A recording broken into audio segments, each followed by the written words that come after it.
work and energy. Now suppose you have a stationary configuration of source charges.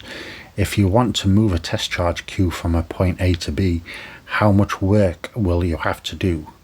Well, at any point along the path, the electric force Q is our force here, Q multiplied by the electric field. The force you must exert is in opposition to this electric force is the negative of this. So the work done, therefore, is given here.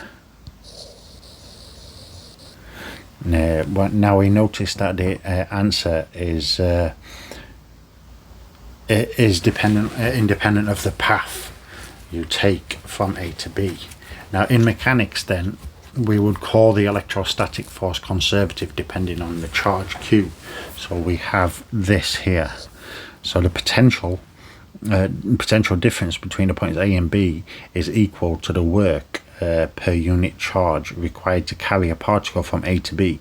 In particular, if you want to bring Q in from far away and stick it at a surface at a point R, the work you must do is this, from V from infinity to some R.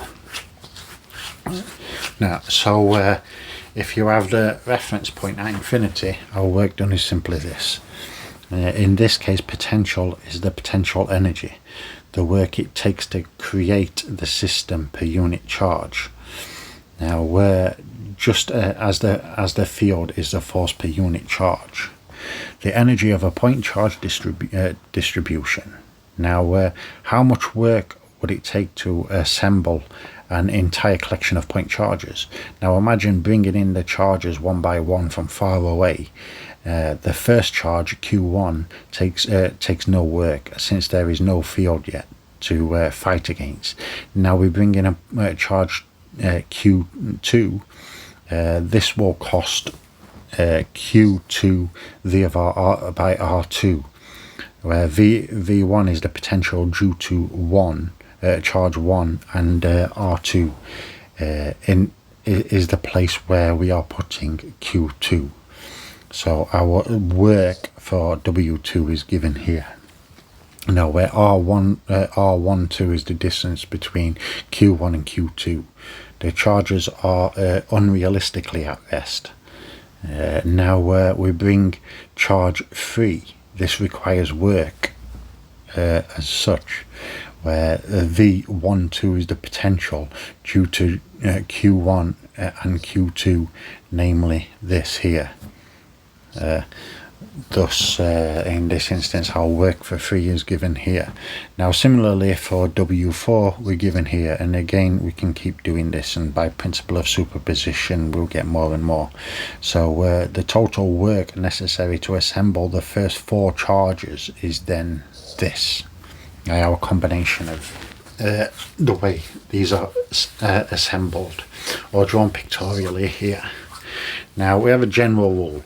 We take the product of each pair of charges, divide by their separation distance and add it together, which gives this in summation notation. The separation where j is greater than I is to remind you that to count,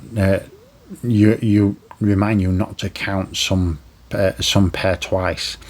A nicer way to do this is count each pair twice and divide by 2 here.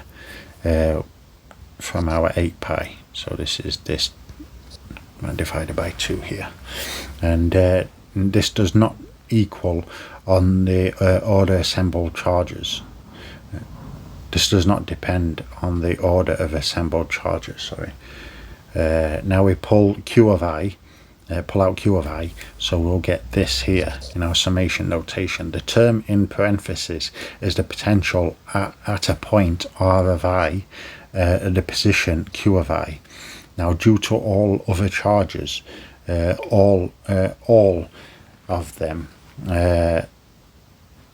not just the ones that were present at some stages during assembly. Now, thus our work done is here. Now that's how much work it takes to assemble a configuration of point charges.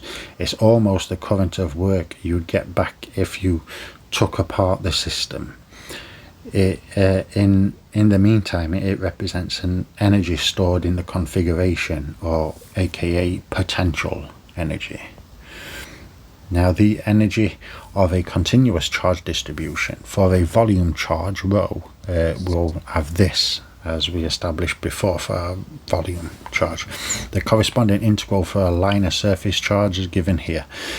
We can rewrite this result in which our ρ and V for potential are eliminated in favour of the electric field. We'll first use Gauss's law to express ρ in terms of E, which is here. So our work is given here.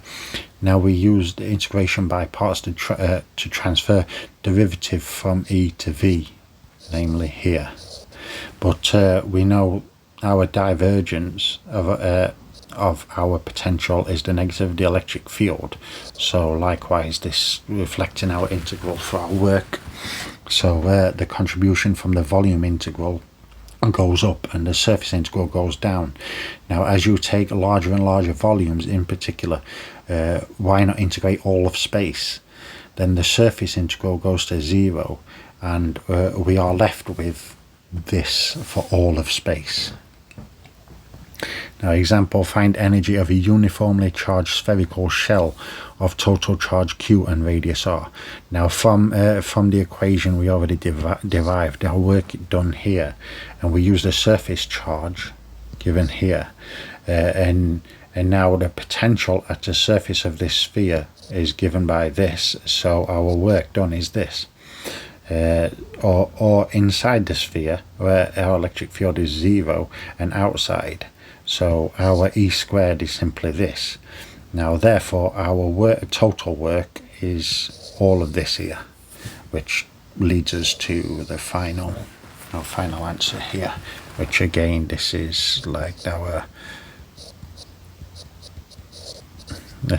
Coulomb force, but multiplied by 1/2. Yeah, so that's this about potentials, I think. Please do like and subscribe, there's lots more to come.